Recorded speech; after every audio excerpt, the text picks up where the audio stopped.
2021 War of the Worlds is pretty much what you'd expect from a film called 2021 War of the Worlds. Just from the name, you can instantly gather that this is one of those low budget, I call them B movies, that are usually of the science fiction and or disaster genres that very frequently appear on the SyFy Channel, or at least that's where I usually encounter them, including this one. And indeed, it seems that this film was done by the Asylum, the independent film production company that also made the Sharknado series, and specialises in mockbusters, deliberately making rip-off films of major recent releases. I say that factually, I don't even mean it negatively as an insult or anything. In many ways, I admire them that they have the balls to make cheap knockoffs of massive major Hollywood productions as blatantly as they do. It's no wonder they call themselves the Asylum, because you surely must be mad to create a business model out of risking so many lawsuits. They've released tons of these types of films, often deliberately copying the latest popular releases, and some of them are absolutely hilarious. Here's some of the examples from this year alone. In preparation for Jungle Cruise coming out in July, the Asylum put out Jungle Run, which I think was also the name of a mobile game years ago. Shortly after the release of Godzilla vs Kong, they released Ape vs Monster, a title that's almost difficult to say with a straight face. That one starred Eric Roberts. And others cut so close, I literally have no idea how they get away with it. To coincide with the release of Dune a couple of months ago, they brought out a film called Planet Dune, literally like 8 days after the United States premiere of Dune. Amazing. One of the founders of the company said other people do tie-ins all the time, they're just better at being subtle about it. And what do all these films by the Asylum have in common? They're notoriously terrible. The reason I'm saying all this is to give an idea of what I mean by 2021 War of the Worlds is what you would expect from one of these pictures. It's basically expected to be terrible, and as a result, arguably it's not even a proposition to hold it to the same standards as big productions by the BBC or Fox. You just sort of watch these films expecting it to not be good. But even looking at it from the perspective of this film's gonna be bad, it's still a pretty bad one even when considering that, in my opinion. Which, disclaimer by the way, everything I say is just my opinion, I'm not trying to tell you what to think. If you disagree, that's completely fine of course, I'm just saying what I personally thought. I was actually going to try to be lenient with this film, considering it was blatantly done by an independent production company, and you know, I was thinking it might have been their first ever film or something, so I didn't want to be too harsh with it. But now that I've discovered while writing this video, there's literally one company that's behind all these terrible films and has been for years, I figure it's more okay to judge them more frankly than I was going to, I guess. The thing with these B movies is that they have such a low budget for what they're trying to do that they usually look pretty ridiculous. You know, bad effects and all that stuff.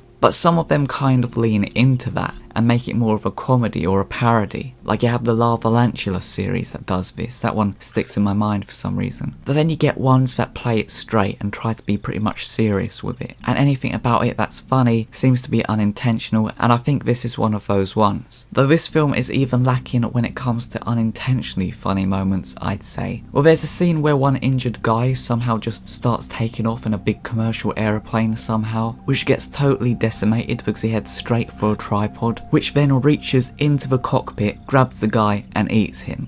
That was pretty funny. But definitely I feel like 2021 War of the Worlds lacks the intended humour, or maybe rather expected humour is perhaps a better way of putting it, that a film like this needs to be somewhat entertaining. I think the makers of these kind of films realised that people are just going to be laughing at it, and as a result they clocked on and realised it's better for them to laugh with the audience than to genuinely try to make a serious film that's inevitably going to seem inferior compared to whatever big blockbuster it's mimicking. So we have 2021 War of the Worlds, because it was important to specify what exact year it takes place in. A title that I'm sure will age spectacularly, as I write this with just over 2 weeks to go to 2022.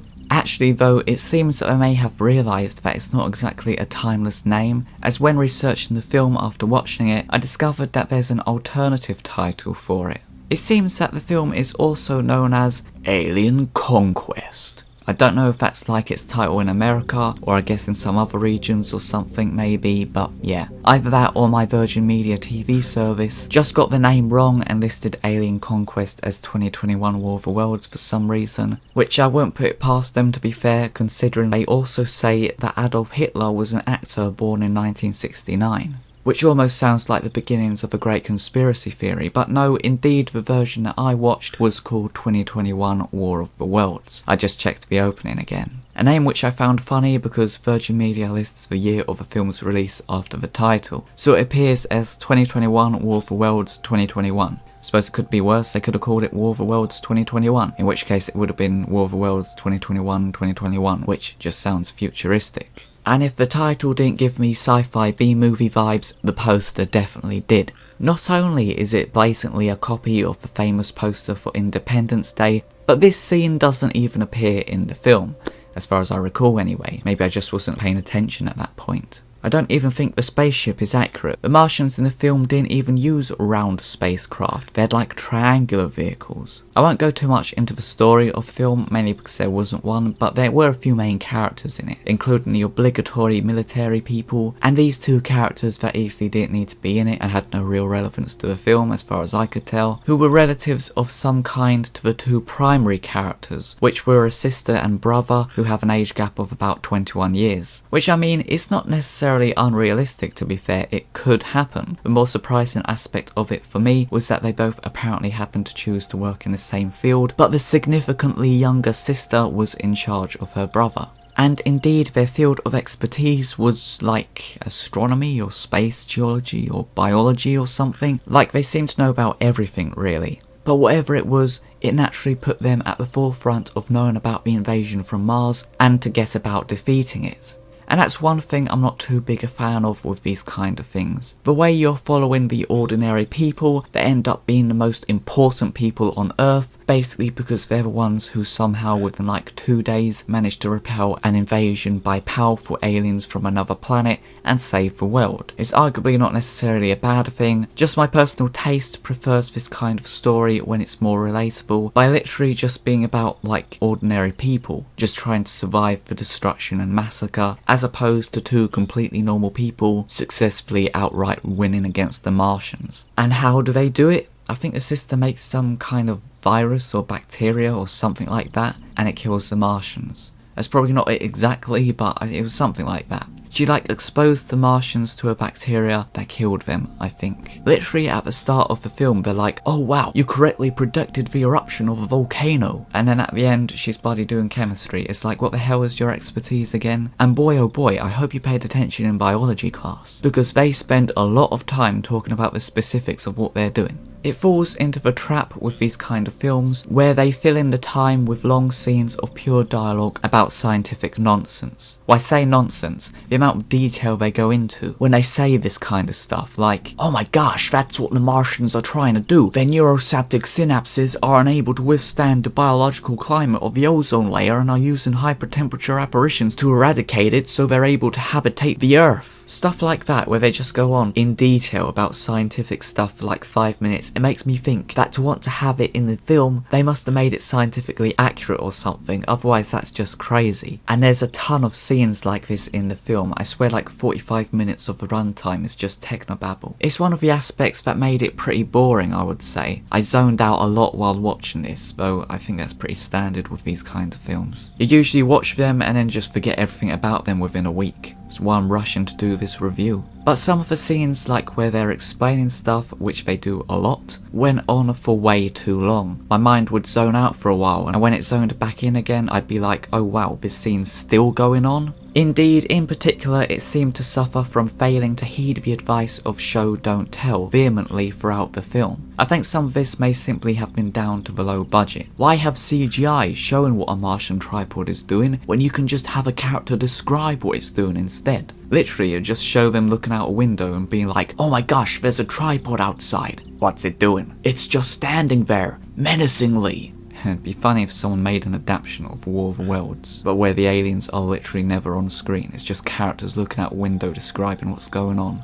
Speaking of which, you know, the CGI and the effects are also on par with what you'd expect. Well, they show a Martian outside of its machine very early on, and the brother witnesses this and tells the sister it changed colour like an octopus, which is something that later plays a part in their demise. I didn't notice this and was like, wait, what? It changed colour? And when the film ended, I went back and watched that scene again, and it did, but it's like a very vague colour change in a 2-second shot. It's very easy to miss for such an important detail. But I was thinking, I guess the CG budget must have been pretty low to want to cut away from that part so quickly.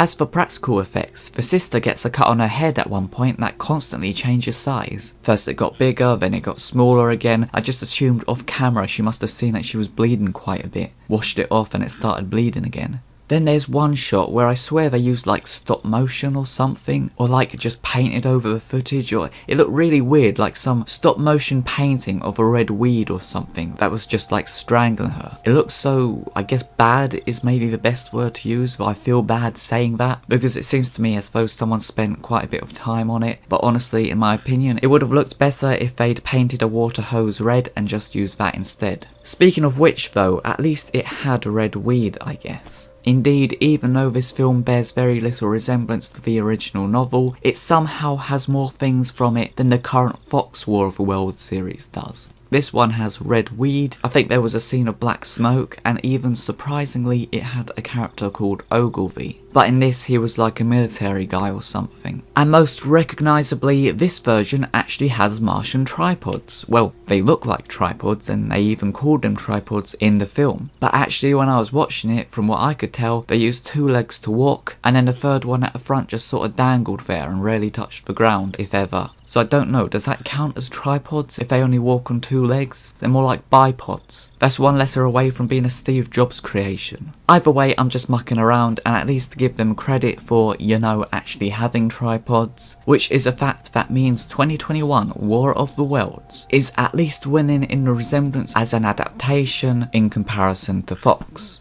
And in fact, this is not the first adaptation of the War of the Worlds done by the Asylum. Interestingly, they also did one in 2005, the day before Spielberg's version came out, which, when it ended up being the Asylum's most successful project at that time, was actually the film that kickstarted the whole let's rip off major films that are coming out business model, which to be fair seems to work for them. But as for 2021 War of the Worlds, honestly there's not much more to say about it. It's just what I'd imagine you'd expect. And as always, I want to point out that there's probably a lot of people that did good work and did the best they could on it. You know, I'm not trying to criticise individuals that did who knows what work on it or anything like that. I'm sure there's a lot of people that did some good stuff. I'm just saying, in my opinion, this film overall is about what you'd expect from a modern day mockbuster version of the War of the Worlds. Oh bloody hell, the entire world is making new adaptions of War of the Worlds? Well, I'd imagine that's the case. I've been expecting this, and I suspect the Asylum's version is simply the first out of the gate of many independent versions that are going to come out now that the original novel is in the public domain.